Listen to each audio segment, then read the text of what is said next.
Wa ma kunna linahtadiya laula an hadanallah. Asyhadu an la ilaha illallah wa asyhadu anna Muhammadan abduhu wa rasuluh. Allahumma sholli ala sayyidina Muhammad wa ala ali sayyidina Muhammad. Qala Rasulullah sallallahu alaihi wasallam, "Ma min mauludin illa yuladu 'ala al-fitrah, fa abawahu yuhawwidanihi aw yunassiranihi aw yumajjisanihi." Amma ba'd. Sahabat-sahabati yang dirahmati Allah, Alhamdulillahirabbil alamin, kita dapat kembali dipertemukan dengan bulan Ramadan, bulan yang penuh berkah dan sukacita. Sahabat, dari hadis yang saya sampaikan, Rasulullah Shallallahu Alaihi Wasallam memberikan pesan akan pentingnya peran orang tua dalam mendidik anaknya. Bagaimana Islam memberikan tuntunan dalam mendidik anak? Mendidik anak dapat kita mulai bahkan jauh sebelum kita mengandungnya, dengan memilih pasangan yang tepat, dengan beribadah, dan dengan memberikan asupan gizi pada tubuh kita yang halal dan baik, sehingga tubuh kita siap menerima amanah dari Allah.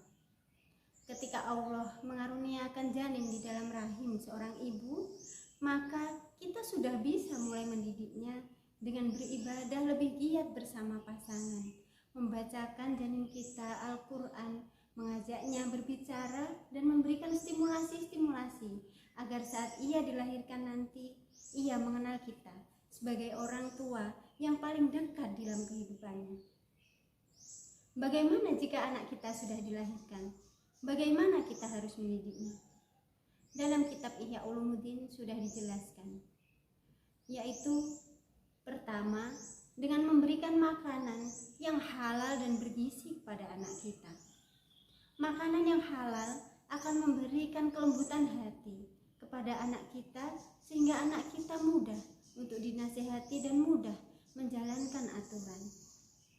Sahabat, Islam mengajarkan kita untuk mengutamakan pendidikan karakter dan akhlak di atas pendidikan akademis.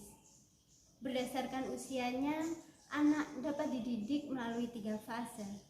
Fase pertama, saat anak baru saja dilahirkan hingga ia usia 7 tahun, maka orang tua harus mendidiknya dengan cara bermain-main dan bersenang-senang.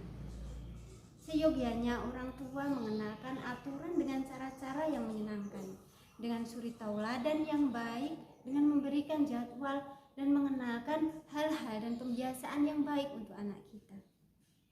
Pada usia 7 tahun, saat anak sudah mulai bisa diajak berbicara, mulai mampu dikenalkan dengan aturan-aturan yang ada, maka orang tua wajib mengenalkan aturan dan cara-cara beribadah kepada anak sesuai ketentuan.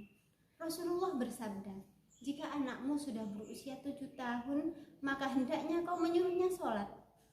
Dan jika ia tidak mau melaksanakan sholat, maka kita boleh memaksa anak kita. Tentu saja memaksa dengan cara yang ma'ruf." Sahabat, penting sekali kita sebagai orang tua bertutur kata yang baik pada anak kita.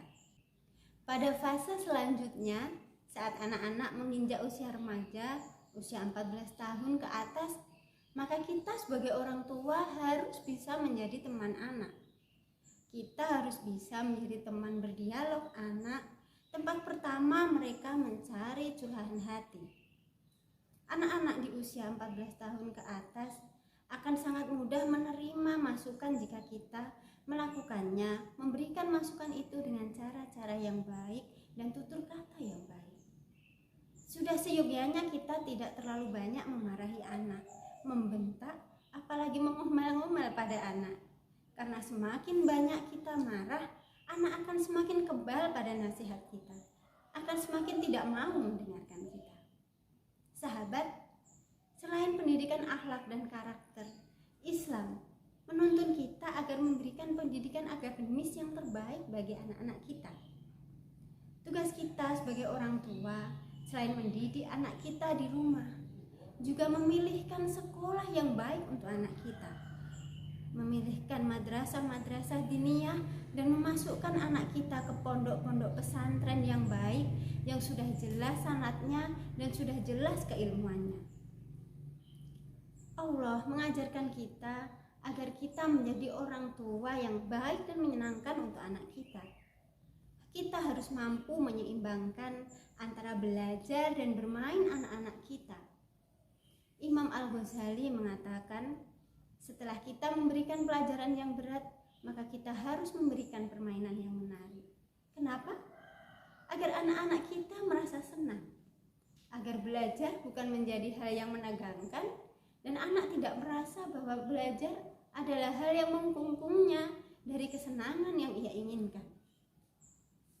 Yang terakhir, sahabat, kita sebagai orang tua tentu saja harus menjaga amanah Allah ini dalam setiap doa kita. Jangan lupa sebut nama anak-anak kita dalam setiap sholat kita. Hadiahkan Fatihah untuk mereka. Rabbana hablana min aswajina wa dzurriyyatina qurrata a'yun waj'alna lil muttaqina imama. Wal afu minkum wallahul muwaffiq ila aqwamit thoriq. Wassalamualaikum warahmatullahi wabarakatuh.